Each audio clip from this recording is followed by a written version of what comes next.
Hello and welcome back to day 3 of this power building program. So on this day I was doing box squats. It was supposed to be 4 sets, 1 set RPE 7, 1 at 8 and 1 at 9, and then 1 back down set at the end. But these were feeling pretty terrible today. The week before I'd gone up to 200 kilograms for my RPE 9 set, which felt good, but I was in a different gym today and a lot of things felt a bit off. I was on a slightly different surface, didn't have my lifting shoes on. The box and plate setup here had a lot less give in it than the bench I was getting down to last week. So I feel like I wasn't getting that same spring off of it. And then the last thing, I don't know if you can see in this video, but the way these cages were set up, there was someone standing straight opposite me, which I found really off-putting. And alongside that I was getting a few knee niggles, which I mentioned in a previous video. My gracilis tendon sometimes causes a bit of knee pain immediately if my knees aren't tracking correctly, and yeah, they looked pretty horrible and they felt pretty horrible. And as I mentioned, that box is harder than what I'm used to, and you can see as I go down I hit it a bit too hard, and on the way back up my bar path is way forwards, and yeah, these just all felt a bit off today.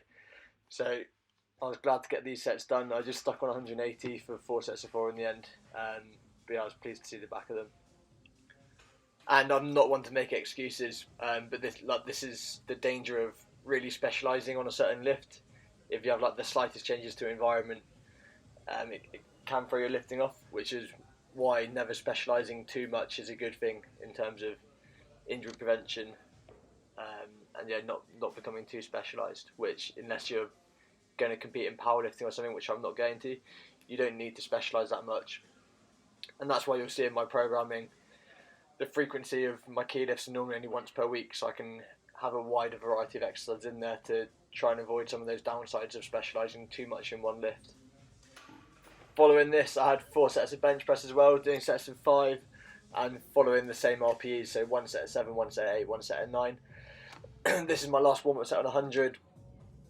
Then I did my first working set on 115, second working set on 120, third set's my RPE 9 set was 125, which I missed the last rep on, I only got 4, and then had a little bit of help from the spotter on the way back up, and then dropped back down to, I think it was 110 or 115 for my last set of 5 for the back off set.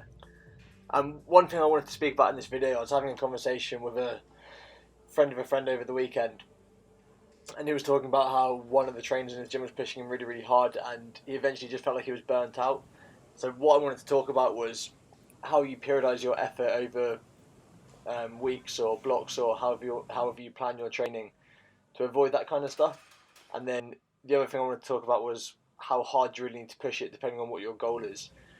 So the example of what we were talking about was he was on this air bike at like 6:30 in the morning, and the coach comes over and has a bit of a go at him, so he's not trying hard enough. So the first point here is conditioning work. Unless your goal is to get really, really fixed, you want to compete in something, or you're trying to hit a 5k time or whatever your goal is, then it's absolutely necessary to work in those higher heart rate zones.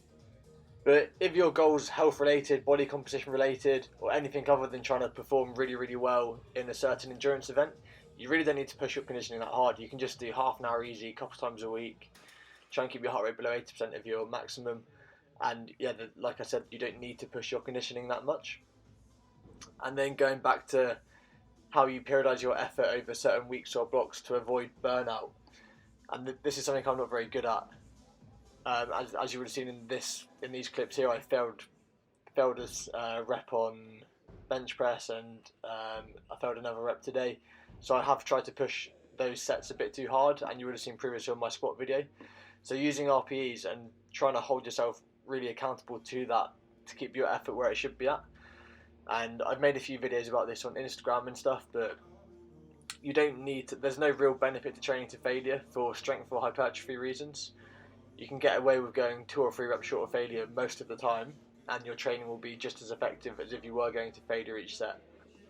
One example of how you can periodise your efforts over weeks, and I know Brett Contreras, the glute guy, he programs like this. They'll have 1 week at RPE 7, 1 at 8, 1 at 9, then they'll come back down again, or 1 week at 10, I can't remember exactly how he does it.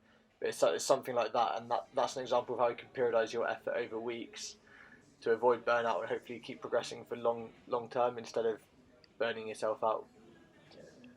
So after I'd done my two main lifts, box squat and touch and go bench press today, I moved on to Bulgarian split squats. I usually load these up contralaterally, so holding it in the opposite hand to the leg that I'm working. But I played around with this today just because I tried it with a few clients and they really liked how it felt. And for me in particular on my right side, which is the side that I can feel my gracilis tendon causing a bit of knee pain sometimes. I felt like loading it ipsilaterally, so on the same side like you can see here, it helped me keep my hips really square, and for me that helped me keep my knee tracking over my toes better, and it just felt like I could really load that right hip well. So today I didn't plan on doing these, but because my knee felt a bit off on the box squat, I just like it as a corrective exercise for me and hopefully get that knee tracking as it should be and clear up that knee pain. So I did 3 sets of 15 on this and then moved on to my last exercise, which was programmed for today, which was high incline dumbbell press. So my program was 4 sets of 12 and high incline dumbbell press. I had to get to rugby training straight after this, so I had to rush through these sets a little bit. So you can see, I think my set here was on 30 kilograms and I ended up dropping down to 25 just to try and get the volume in.